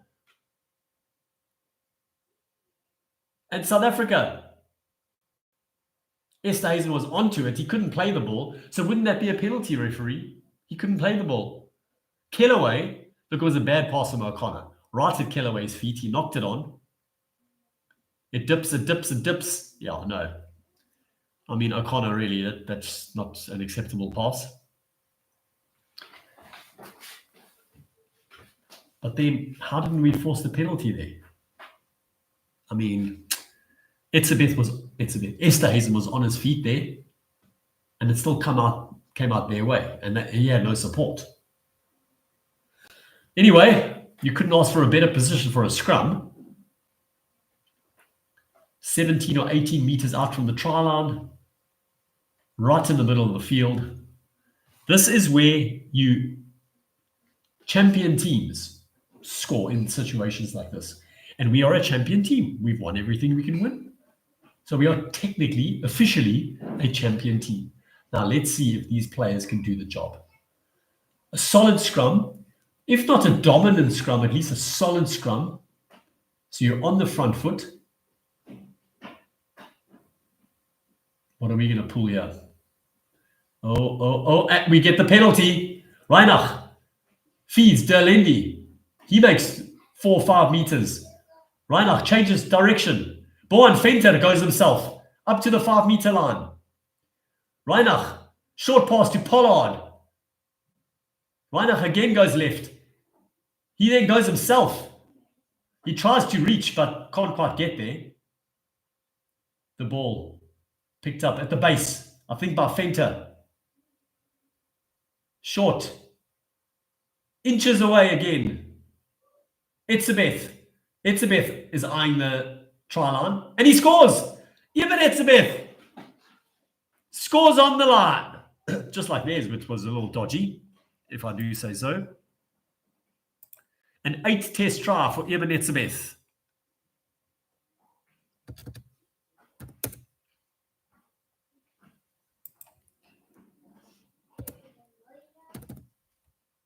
I mean, Pollard's going to slot this, surely.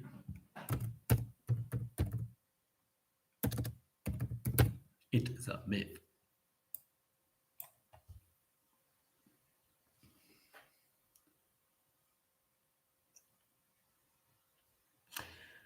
And the supporters go wild. The guy with his...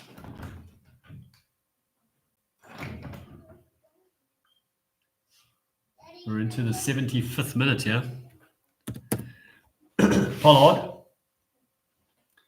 with the conversion, which would be very helpful. And he slots it. Of course he does. Listen, you cannot deny the BMT kicking ability of Andre Pollard. I mean, Boks leading by 8. That's how important that kick was.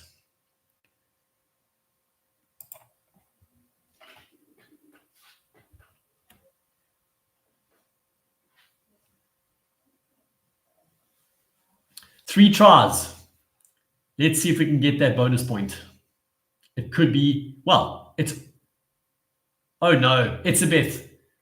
He was about to be tackled out, but he popped it over the top. It went to O'Connor, who fed Angus Bell. Would be better off going out there.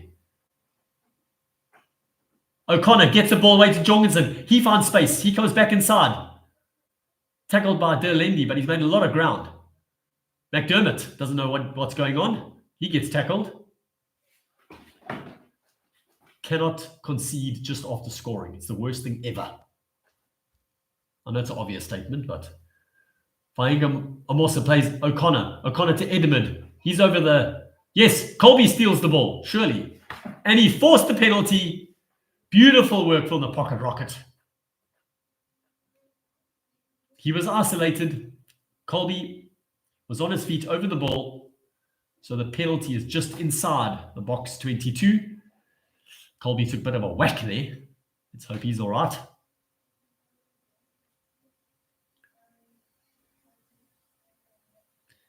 You'd think they would have stopped the clock. Okay, no, they're still going. Okay, so Pollard kicks the ball up just inside Australian territory. There's Colby going onto the ball. Valentini clears him out, but the Wallaby player. Oh no, here we go. Hard tackle by 23 Green. Somewhere along the line. Okay, so all that was for nothing. Beautiful. Hard tackle from SFM.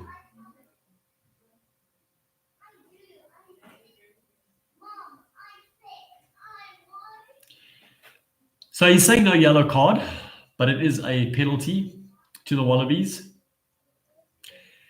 The inconsistency absolutely frightens me. You know, there was absolutely no mitigating factor there for the hard tackle. I will say that. So he, okay, so the Wallabies have decided to go for poles. It's on the 15-meter line on the left side of the field, about 5 meters from the 22. So this is definitely kickable for O'Connor. Can they? They will be within 5 if he slots this. We're into the 78th minute. O'Connor steps up and he shanks it right. Wow, that is a bad miss. That is a bad miss. But yeah. No, but then you'll see accidental head clashes where the arms are actually fine and the heads happen to clash through no real fault of the tackler, but that guy can get a yellow, possibly even a red, and banned for 6 weeks. Makes no stuffing sense. Marnus van der Merwe eventually comes on the field. Gee, when was the last time Malcolm Marx played 78 minutes? That's quite a shift, especially in this day and age. For a hooker, you've always got a reserve hooker on the bench. So van der Merwe gets his second cap. Pollard with the kickoff from the 22, taken by Frost on the 10. He available for McDermott. O'Connor back to Nongor, Edmund, and has Fussy knocked that on? Yes, he has. Is it a penalty? No, he's just saying a knock on. Interesting. Okay, wait. He's saying it's a knock on. McDermott just presumed it was a penalty, so he taps and goes. The referee calls him back. Uh-oh.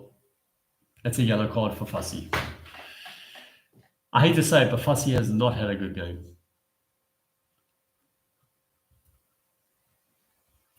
That is always a debatable one, you know.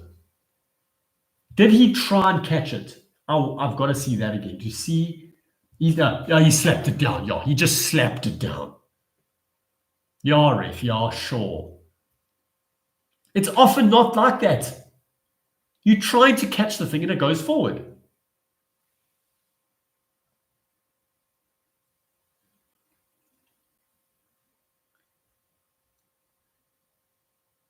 The ball went up off his hand.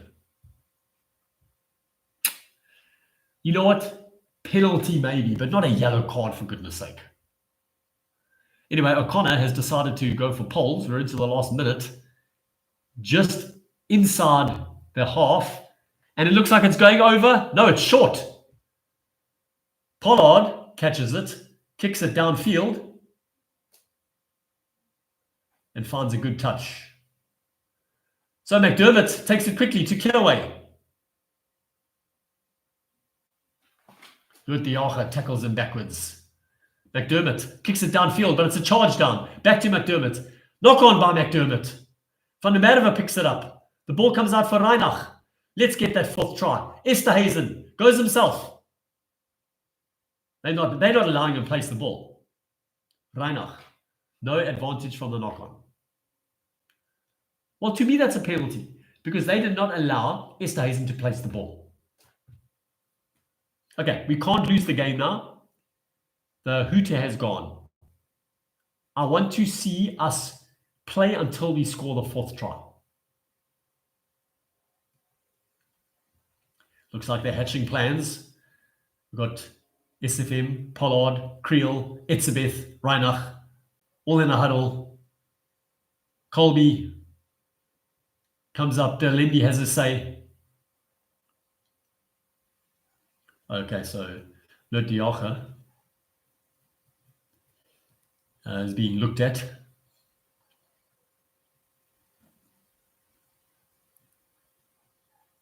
No benefit of chasing the game. Gregan, we could score a 4th try. We need to back ourselves. He's saying there's no benefit. Yes, there's a whole point. A whole point of benefit. Yes, okay, you might concede another bonus point. Oh, here we go. Now there's a neck roll by 20 Wallabies. So the Springboks have a penalty just inside the Wallabies 22, and Pollard kicks for the corner. Wow, what a kick. 10 or 12 meters short of the line. It was close to not being kicked out, but I suppose at this stage of the game where they can't win, you take that risk. Well, here you go. What are the chances that we'll have a maul? Manus van der Merwe, he hasn't had a line-out throw yet. This is an important one at the end of the game. Etzebeth pops it up off the feet. Somehow comes back for South Africa. Bowen Fenton runs nicely onto the ball. 6 meters short. Van der Merwe picks up. He makes another few. Ball comes out. Reinach to Etzebeth. Oh, for freak's sakes, that's atrocious. Etzebeth passes it to Creel's feet. Creel was open. He would have trotted over the line. How did he not find Creel there? Oh, goodness. Anyway, that is the game. And the Springboks win. I'll take the win. I'll take it. Of course I will. But, so we retain the Nelson Mandela plate.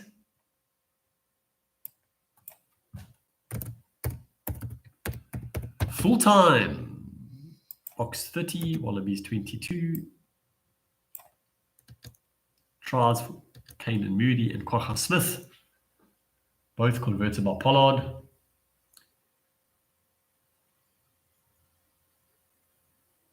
(2010) at the break.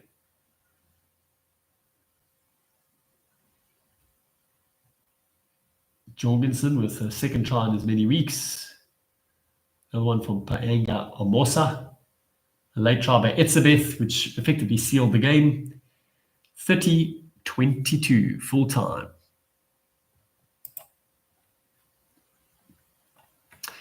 Three tries apiece, but the kicking of Pollard was the difference. What was that?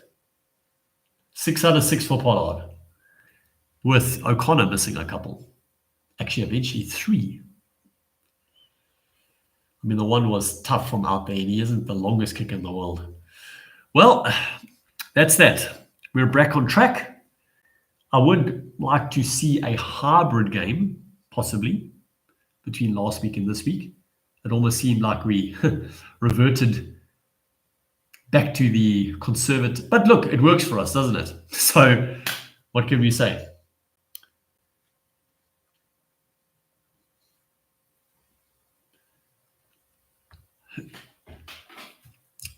Who would I say? I mean, everyone played well. Who had very good games? Well, I wouldn't say anyone in the forwards particularly. Everyone was just solid. The scrums weren't dominant. I think our first scrum penalty was right near the end there.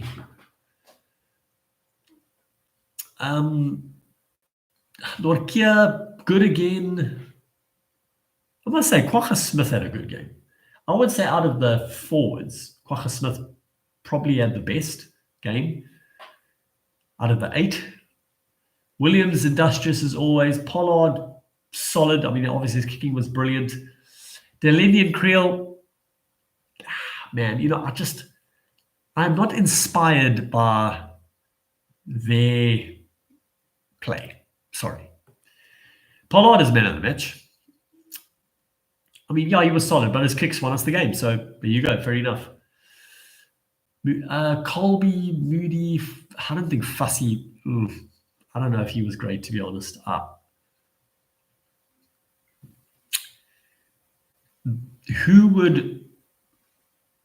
What would my team be for the game at Eden Park? I think that's the real question. Oh no, look, Ox was very good. I will say, I almost think Ox played better than Pollard, but look, having said that, he didn't dominate in the scrums like he normally did, but he was very good in the loose. Do you start Volkulo or Thomas du Toit? Du Toit was solid, I must say, and he was pretty good around the field. Maybe that's the way you do it, eh?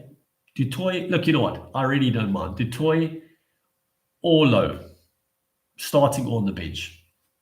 Much of a muchness to me.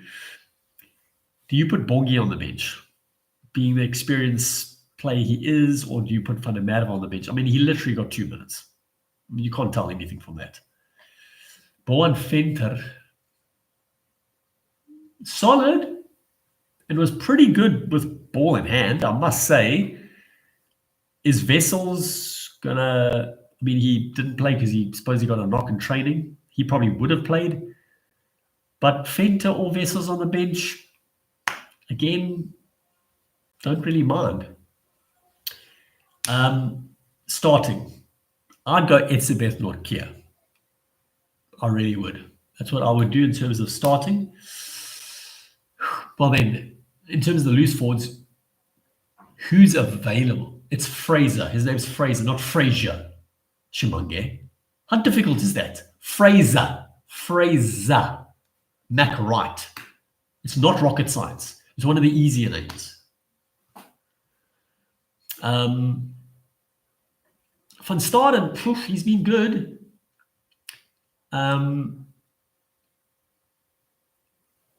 Peter Steff plays all day long if he's available. So hopefully he is. And 8, I'd play Visa if he was available, of course. Khaleesi was good when he was on, but he went off early last week at 8. Look, gee, I don't know. It's a tough one, eh? Do you go, if Khaleesi's available, do you play him at 6 or 8? I don't know. I literally can't make a decision.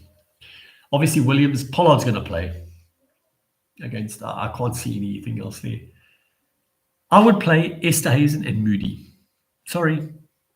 That for me is my center partnership. I'm so uninspired by Delendy and Creel, especially from an attacking point of view. Maybe they were good defensively today, and maybe that's what they bring. But with ball in hand, anyway. Colby, anyone, I don't know what Van der Merwe's situation in Orange are, how injured they are, but either one of them starting on the wing, or do you want like a bigger wing, maybe against the All Blacks? If I'd play Willems at fullback,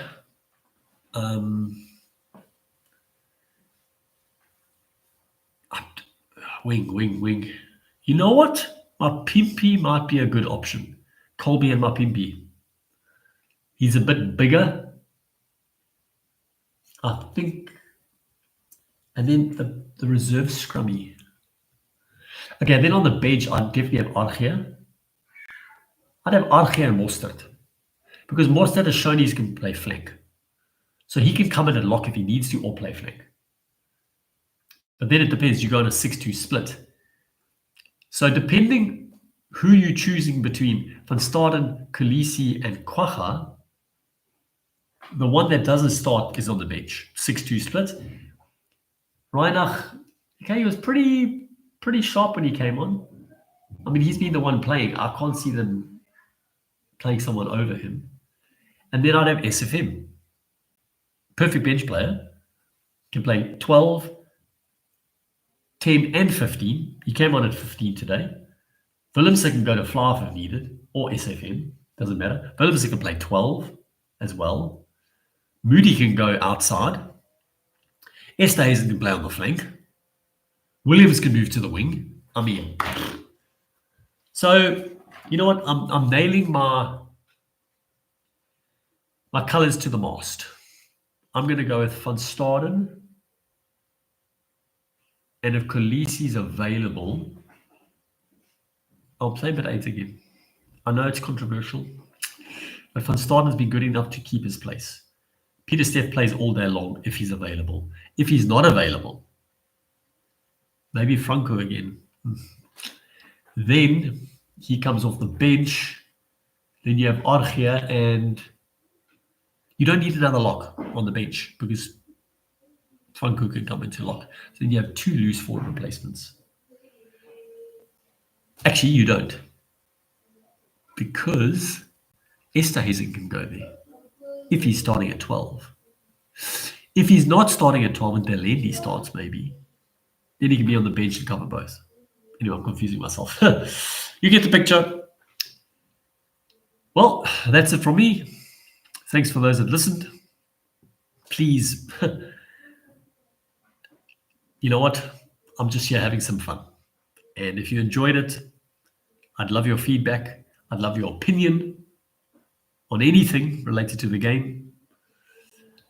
Go Pumas tonight, Los Pumas, because that will open things up nicely. Of course, we will be at least 1 point behind the All Blacks and the Wallabies, no matter what happens, because they both got bonus point wins last week.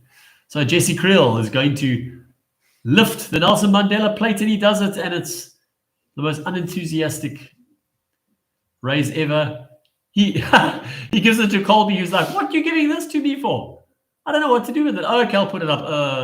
Yeah, okay. Let's move on with our lives. Okay, there's Ethan Hooker standing there. When is he going to get a good go? Oh, man, I want to see that so badly. I'm not biased because I'm a Shark supporter. It's because I interviewed him once, and I knew then he'd go on to be big. But that's it for tonight. We will all sleep better. The Proteas beat Australia yesterday. Stinger beat Ripper in Live Golf. Yes, I do watch that Blood Money tour. And because that's what the best South Africans are playing. And the Boks beat the Wallies. So it's a clean sweep of South Africa versus Australia. Cheers. Until we play the All Blacks in a few weeks' time. That'll, of course, be a morning game. Normally kick off about 9 a.m.